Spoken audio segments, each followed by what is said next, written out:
Bonjour et bienvenue à ce nouvel épisode de JCP. Alors pour cet épisode, nous allons évoquer la taxe Zuckman en France qui a été discutée lors d'une proposition de loi cette semaine à l'Assemblée. Avant toute chose, je précise que je ne suis qu'un citoyen ordinaire. Comme tout le monde, je peux me tromper. Aussi, je ne suis pas responsable de vos décisions ou de vos actes. Dans un premier temps, nous parlerons de cette taxe Zuckman. Ensuite, nous verrons la proposition de loi qui a été donc discutée ce jeudi 20 février à l'Assemblée nationale. Et après, avec quelques exemples, nous ferons une analyse de cette loi et des conséquences. Dans un premier temps, qui est Gabriel Zuckman? Donc, c'est un universitaire, chercheur, économiste. Et parmi ses travaux, il s'est concentré sur les inégalités sociales et les aspects fiscaux associés, et notamment en proposant une taxe Zuckman, en imposant au minimum de 2% la fortune des individus qualifiés de très riches. Cette idée a été discutée l'année dernière au G20 pour une application mondiale pour éviter qu'il y ait des différences entre les pays, éviter les exils vers des paradis fiscaux qui n'appliqueraient pas cette taxe. Et on peut faire un peu l'analogie avec les discussions qui ont pris beaucoup de temps pour mettre en place un impôt minimum sur les sociétés de 15% qui est en cours de déploiement, de mise en œuvre par pas mal de pays dans le cadre de l'OCDE. Donc si on regarde la fiche Wikipédia de Gabriel Zuckman, qui est effectivement donc un universitaire, qui donne des cours et qui fait des recherches sur les sujets d'inégalité, on voit néanmoins qu'il a pris position et a commencé à se politiser dans le cadre des élections législatives en 2022 en soutenant le programme économique de la NUPES. Donc on retrouve dans le JDD cette tribune d'économistes dont Gabriel Zuckman.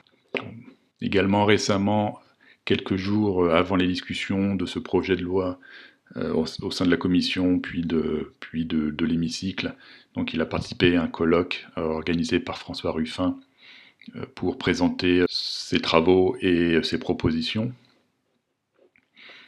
De même, juste avant le passage en hémicycle, à une tribune signée dans Le Monde, toujours sur la même thématique.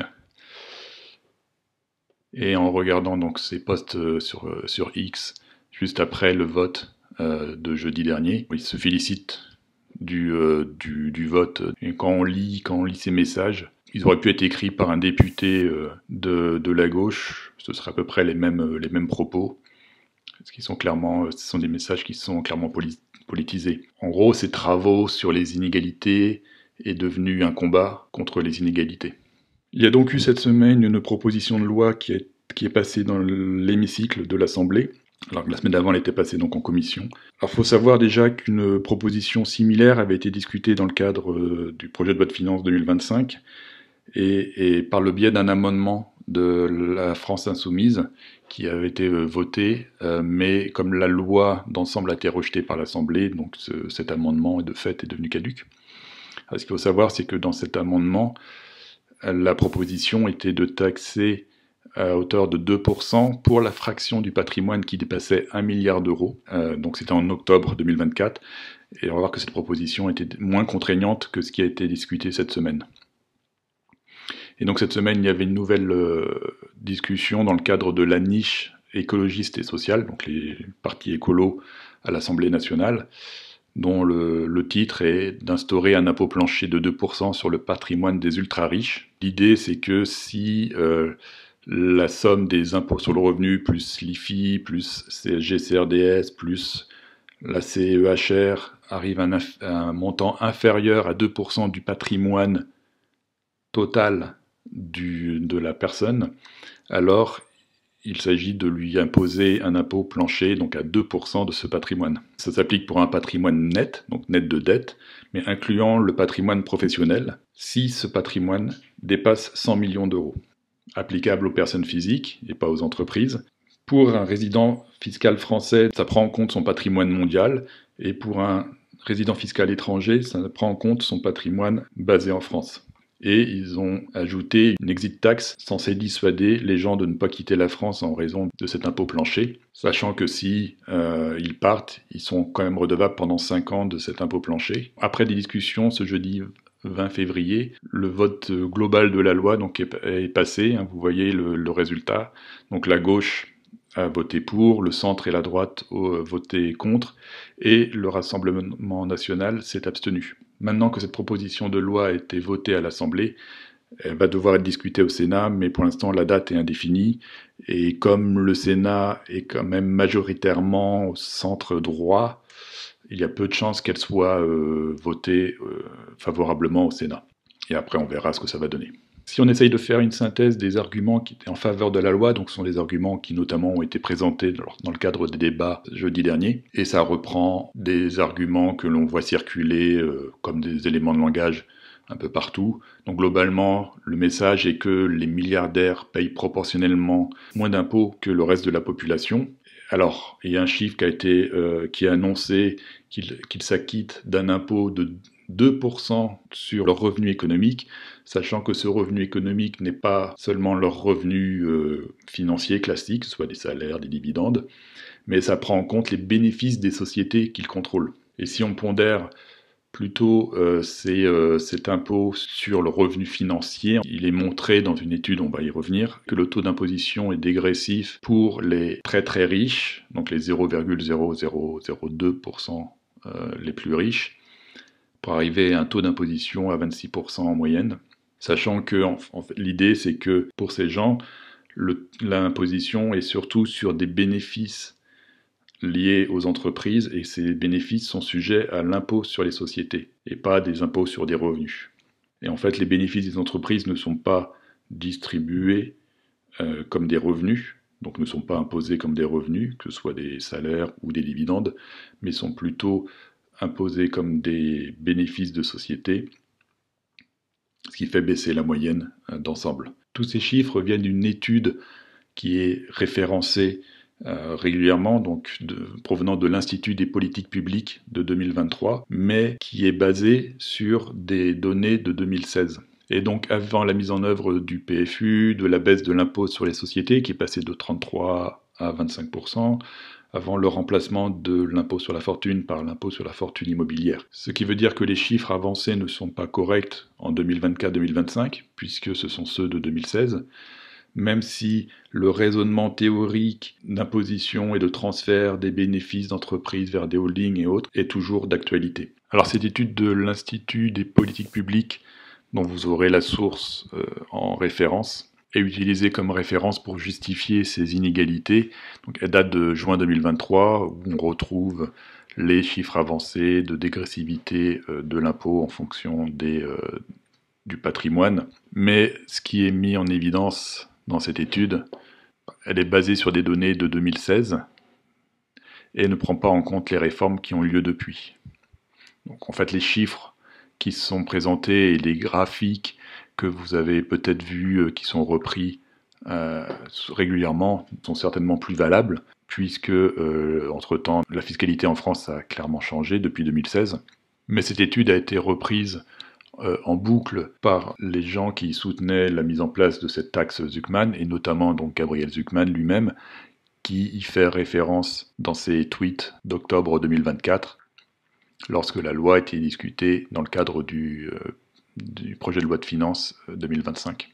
Et un autre argument avancé dans le cadre de cette proposition de loi, c'est que ça va rapporter 15 à 20 milliards d'euros sur seulement 1800 foyers fiscaux, et donc ce sera des recettes publiques supplémentaires. Et en face, les arguments qui sont en défaveur et en opposition à cette proposition de loi mettaient en évidence que dans ce patrimoine dépassant les 100 millions d'euros, il est inclus le patrimoine professionnel et pas seulement le patrimoine personnel, chose qui jusqu'à présent n'a jamais été fait en France, ce qui veut dire notamment inclure les parts d'entreprises détenues par des individus. Donc il faut bien voir que ce patrimoine n'est pas un revenu. De même, se poser la question, c'est comment valoriser ce patrimoine professionnel, puisque ce sont des parts d'entreprises qui ne sont pas forcément cotées en bourse. De même, cette valorisation peut fluctuer dans le temps et donc plus dépasser ou repasser sous la barre des 100 millions d'euros. De même, il n'y a pas de plafonnement prévu à cet impôt plancher, ce qui va être un sujet pour le Conseil constitutionnel. Et un autre point faible de cette proposition de loi, c'est qu'elle est applicable uniquement en France, ce qui rajoute donc des contraintes pour les investissements en France par rapport à un investissement à l'étranger, et ça peut se traduire en exil fiscal pour les investisseurs qui ont démarré une activité en France. Si on regarde quelques exemples pour montrer l'impact de cette proposition de loi, prenons le premier cas d'un créateur d'une start-up qui prend de la valeur au fur et à mesure que les travaux avancent. Typiquement, en ce moment, il y a beaucoup de start-up qui se lancent dans les nouvelles technologies, l'intelligence artificielle. Sur le papier, ces entreprises prennent de la valeur, quand bien même aujourd'hui elles sont en phase de développement et de recherche, et donc n'ont pas vraiment de chiffre d'affaires puisqu'elles n'ont rien à vendre, ou alors un chiffre d'affaires vraiment marginal. Donc le créateur qui est propriétaire en général de sa start-up, éventuellement en étant associé, va se verser très peu de revenus. Tout va être concentré sur le développement de son entreprise. Mais si son entreprise, si sa start-up dépasse les 100 millions d'euros, il va devoir payer cet impôt. Donc 2% de la valeur de cette entreprise, à voir comment donc la valeur est définie. Et pour cela, puisqu'il n'a pas de revenus, il n'aura pas d'autre choix que de vendre des parts de son entreprise alors qu'elle est en développement. Et donc là, une des solutions évoquées par Zuckman, et qu'on retrouve en fait dans le projet de loi, c'est d'étaler le paiement de l'impôt sur 5 ans, mais qui est quand même dû, ou alors de transférer donc, des actions, une partie des actions, donc on va dire 2% des actions de l'entreprise à l'État, et l'État va les garder ou les revendre à d'autres entreprises pour récupérer l'argent correspondant. Et si la start-up fait faillite par la suite, parce que le produit ou le service finalement ne rencontre pas le marché, il sera toujours redevable de cet IPF. Donc comment il va faire pour payer cet IPF de plusieurs millions, donc au moins 2 millions, s'il n'a même plus d'entreprise pour cela. Un deuxième exemple d'ultra riche, ça va être celui qui a un grand patrimoine financier. Il a fait fortune, je ne sais pas, par exemple dans les cryptos, il a gagné, il a plus de 100 millions de patrimoine financier. Disons qu'il a tout investi dans des actions en bourse ou équivalent. Donc il va toucher des revenus qui correspondent aux dividendes de ses actions, éventuellement des plus-values s'il vend ses actions. Donc, imaginons que son capital augmente en moyenne de 7% par an, qui est une moyenne raisonnable entre un mélange d'actions qui vont plutôt être dans la tranche 7 à 10% et des obligations qui vont plutôt être dans la tranche 3 à 5% d'augmentation annuelle. Son capital augmente de 7% par an, qu'il se reverse comme dividende, donc il ne touche pas son capital. On applique la PFU de 30% à ses dividendes, donc 7% du capital imposé à 30%, ça revient à 2,1% du capital imposé donc au PFU, qui est composé de 12,8% d'impôt sur le revenu et 17,2% de CSG-CRDS. Il va devoir payer en plus la contribution exceptionnelle sur les hauts revenus, qui est donc par tranche environ 4% des 7% de son capital, donc 0,28% d'imposition supplémentaire. Au final, il va être imposé, incluant la CSG-CRDS, à 34% de ses revenus, donc ce qui est un taux classique pour quelqu'un qui ne touche que des dividendes ou des plus-values, et il va être imposé à environ 2,38% de son capital, ce qui est supérieur aux 2% de cet impôt plancher, donc en fait cet impôt plancher ne lui sera pas applicable dans ce cas-là. Un troisième exemple, c'est un chef d'entreprise, qu'on va supposer célibataire sans enfant pour les calculs, ce sera plus simple, qui est propriétaire de son entreprise de taille intermédiaire. Typiquement une affaire familiale qui a bien prospéré, donc il n'est pas coté en bourse, il est propriétaire à 100% de l'entreprise familiale. Supposons que cette entreprise ait un chiffre d'affaires de 100 millions d'euros annuels, donc qui correspond pour une entreprise qui va bien à entre 1000 et 2000 salariés, selon le type d'entreprise bien entendu, avec un excédent brut d'exploitation de 20%, qui est un taux d'une entreprise classique qui se porte bien, et en utilisant un multiple de valorisation de 5, qui est un multiple usuel pour une valorisation d'entreprise, on revient à une valorisation de 100 millions. Supposons que ce chef d'entreprise se verse un salaire de 500 000 euros net annuel et 1 million d'euros de dividendes. Donc il va payer l'impôt sur le revenu sur les 500 000 euros de salaire, ce qui aboutit à peu près à 200 000 euros d'impôt sur le revenu, puisqu'il va être dans la tranche marginale à 45%. Donc en moyenne, ça va tomber à peu près à 40% de son salaire net. Pour les 1 million de dividendes, donc il va payer les 30% de PFU, donc 300 000 euros. Là-dessus s'ajoute la CEHR, donc environ 4% sur 1,5 million. Donc le total de l'impôt sur le revenu En ajoutant l'IFI, en supposant qu'il ait un peu d'immobilier, plus la CSG-CRDS, plus la CVHR, on arrive environ à 550 000 € d'impôts et de cotisations annuels. Ce qui veut dire que sur 1,5 million de revenus qu'il s'est versé, en retranchant toutes ces taxes, il lui reste 950 000 € net d'impôts. Or, avec cet impôt plancher, il doit payer 2 millions d'euros, donc 2% de la valorisation de son entreprise qui est à 100 millions. Il lui reste donc 1 450 000 € supplémentaires à payer, qui est largement au-dessus de ses revenus nets de 950 000. Soit il doit quadrupler son salaire et ses dividendes, puisque pour 1,5 million, il paye environ 550 000 € d'impôts.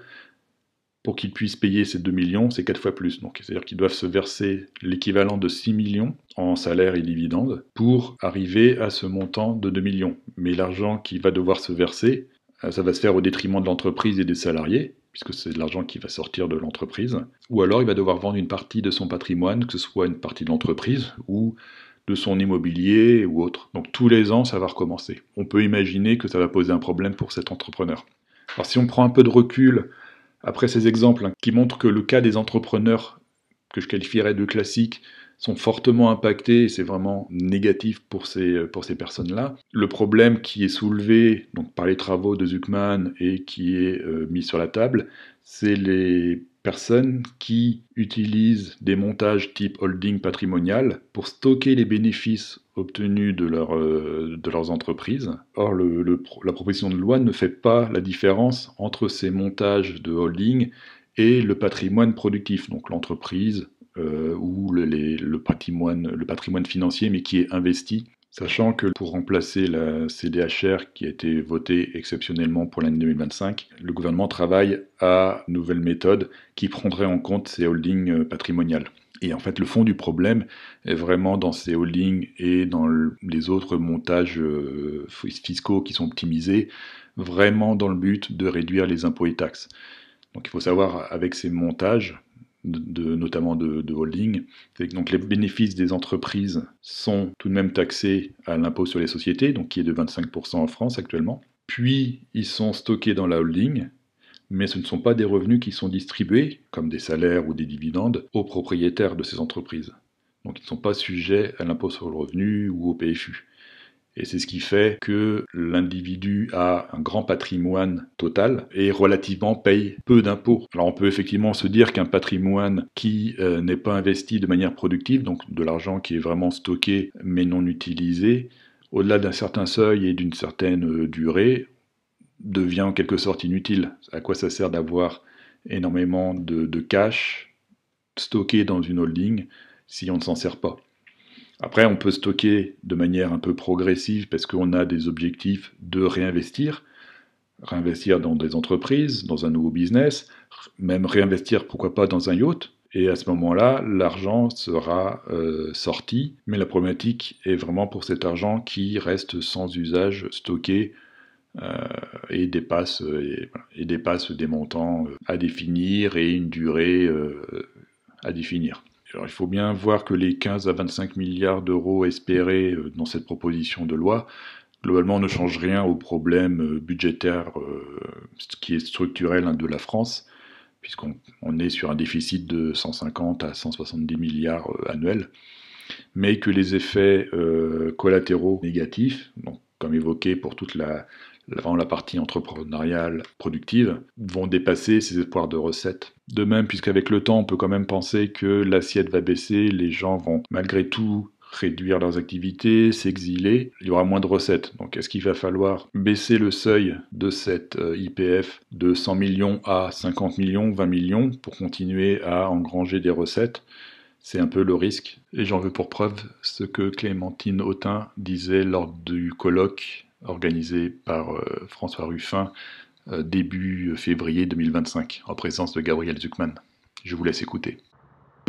Là, il s'agit de taxer des gens qui ont plus de 100 millions d'euros.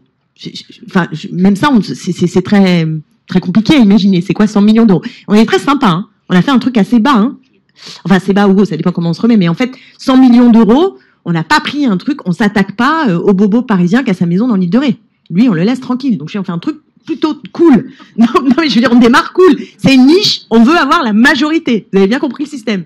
Donc, on prend un petit bout. Donc, ceux qui ont plus de 100 millions d'euros. Il faut voir que cette loi favorise les investissements d'entreprises étrangères en France, puisque ce ne sont pas des personnes physiques. Et même si le propriétaire étranger était identifié, il ne serait imposé dans le cadre de cette loi que pour le patrimoine en France et ne serait pas imposé pour son patrimoine à l'étranger. Alors qu'un investisseur équivalent qui, lui, est résident fiscal français, serait imposé pour son patrimoine en France et son patrimoine à l'étranger. Et quand c'est un investisseur étranger, les bénéfices issus de l'investissement en France vont naturellement repartir à l'étranger et ce ne sera pas de l'argent réinvesti en France. Le fait que cette proposition de loi soit limitée à la France, puisque c'est une loi française, est clairement contre-productive. Et à moins que l'OCDE arrive très rapidement à mettre en place l'équivalent dans le reste du monde, ce qui est en fait le message porté par les Gabriel Zucman, mais tant que cette taxe Zucman ne sera pas applicable dans les autres pays, il y aura un biais qui fera que la France sera moins attractive que les autres pays pour l'investissement et le développement des activités. Alors cette taxe Zucman telle qu'elle est dans cette proposition de loi, pour être appliquée en France, elle est là vraiment par idéologie de taxer les riches, mais c'est clairement une mauvaise réponse au semi-problème des holdings patrimoniales. Mais le fait que cette proposition de loi ne fasse pas de distinction entre ces holdings